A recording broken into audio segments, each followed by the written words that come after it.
For my first 6, 7 years in the Marine Corps as an aviator, I kept applying to test pilot school until I got in. And I finally got there and became a test pilot.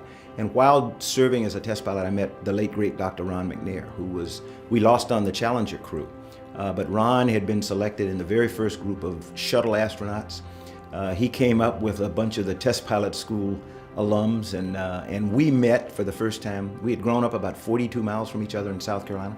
Like me, Ron was African American. The only difference was I had never dreamed of going to space. That's all Ron had ever dreamed of doing.